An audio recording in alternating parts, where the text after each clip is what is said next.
Niki mboten pangling Ndara Baladewa. Ya, Semar. Aku ing ngemratu ning Karang Kadempel. Aku ngaturake salam talimku katur ngersaning Kakang Semar. Nggih kula tampi. Ndadosaken bombong raos sing manah, Ndara. Bekti kula, Pak. Nala garing tak tampa. Bekti kula, Pak.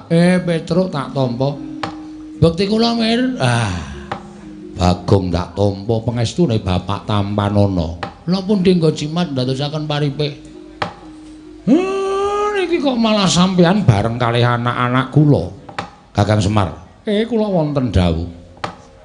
Nggonku nganti bareng kelawan anak-anakmu sayektine pancen nalika semana barengi aku sowan marang Praja Ngastina.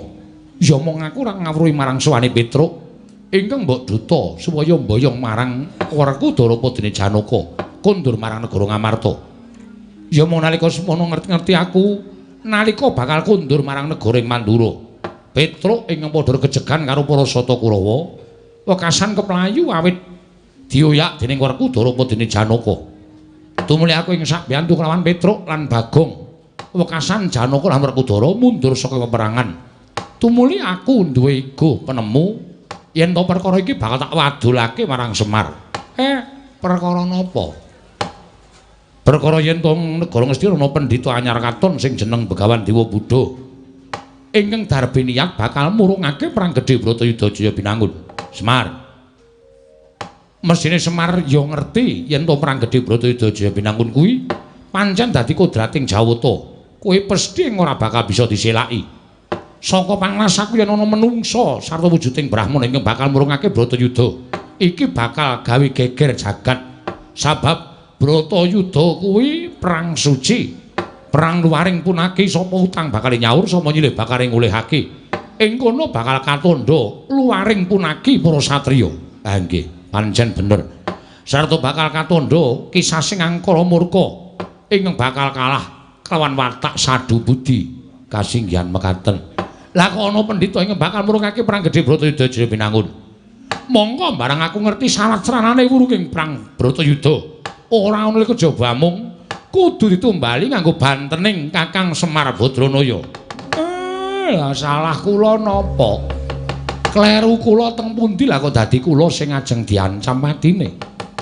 Monggo upama niku tenan kula blas ora duwe rasa wedi nek pancen Semar diancam patine. Yo, aku percaya yen to Kang Semar ora bakal wedi diancam patine dening pandhita ing mapan negara Ngastina. Nanging lah kok dadi kudu Kakang Semar. Lah kok dadi kudu Kakang Semar.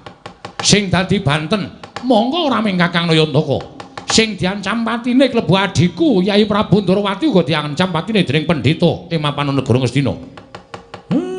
Lah terus pripun, Ndara? Kula kudu ken pripun? Gandeng ngembet marang lelakon Bratayuda. Mongko Bratayuda kuwi sing duwe gawe jagat.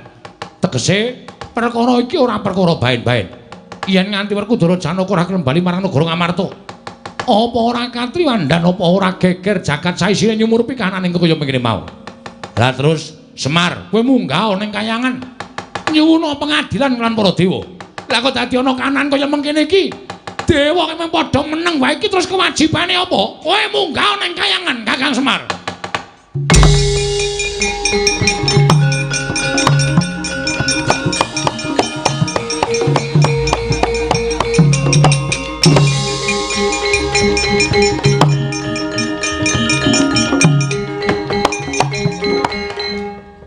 Semar kok ya manut karo Ndara Baladewa ya terus.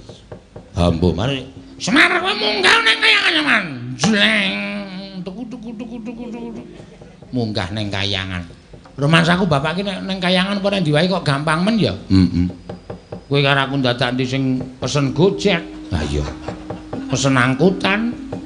Saora-orane Semar ki dewa, ora sembrono. Semar ki mabur ya iso. Piye-piye ya iso mula aja dianggep kowe karo aku ki padha karo Semar. Terus pripun iki Ndara? Kowe karo aku ngenteni ngene iki. Pripun? Kancane pripun? Kowe karo aku ngenteni ana kene. Oh nggih, lah cetha ngonten. Ngenteni sak baline bapakmu. Aku ora gelem sarta aku ora trima yen to kanan negara Astina kaya ngono nul gareng. Oh nggih, ngestaken dawuh monggo. Semene sawetawis wonten ing Dalemipun Bapak Ndara. Iya, ngono kawan.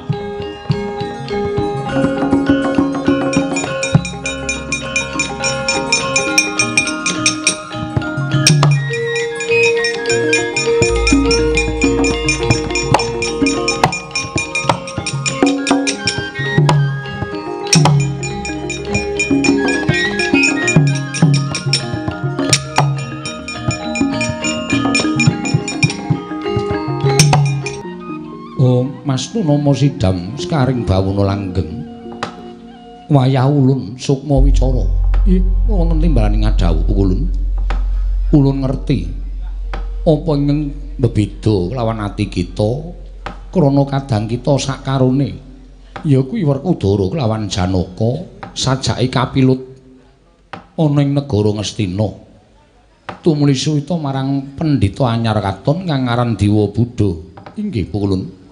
Monggo nyatanipun kula menika sampun kadhapuk minangka dados pujangganipun para Pandhawa. Menawi ngantos Pandhawa menika mangke boten ganep gangsal ing ateges kadang kula Werkudara lan Arjuna sak mangke tumuli mapan wonten negaring Astina. Menapa boten nami nglelingsemi kejawi saking menika ugi badhe damel sastra wirang pasuryanipun para Jawata krana sak mangke sampun saged dipun tetepaken. Dewa sampun mesthekaken bilih kedah wonten lumampahipun kodrating jagat ingkang winastan Bratayuda Jaya binangun. Narayana iya. Kanthi cara mengkono, tumuli kita bingung paran marga ingkang kudu kita lakoni. Banjur kita sowan ana ing ngarsa ulun, malah yen mengkono kepasang yugya katujuhe nginu. Sabab sadurunge kita sowan, sayektine ulun bakal miji marang sowan kita. Lho, wonten napa ulun? Ngerti yo. Lamun sejatine Jawata bakal matedhakake ngengeran wahyu katentreman. Wahyu katentreman mau bakal ulun paringake kelawan jeneng kita Kulup Kresna. Wondene ingkang wajib anggadhuh dayaning wahyu ana titah siji maneh ya kuwi Semar Badranaya jalaran tentrem lan boyane jagat samengko gumantung marang kita nggone momong utusaning adil ya kuwi para Pandhawa. Nggone kita minangka dadi suwing para Pandhawa lan Semar nggone wis saguh minangka dadi pamomonging para Pandhawa. Mula kang sangka kuwi Kresna, Pandhawa mboya kena godhang, Pandhawa kudu jangkep 5. Mula kang sangka kuwi kita ingkang kudu mbudidaya kepiye supaya Janaka lan Werkudara tumuli bali marang negara Amarta lan tepi marang kewajibane Narayana. Mula kang sangka kuwi kita ulun tundung bali saka kayuwangan. Lamun kita pinanggya kelawan Ismaya tuturana lamun saiki kita wis kagaduhan wahyu katentreman lan Semar uga diwenangake anggadhuh dayaning wahyu lho nggih ngestaken dawuh tumuli kula aturi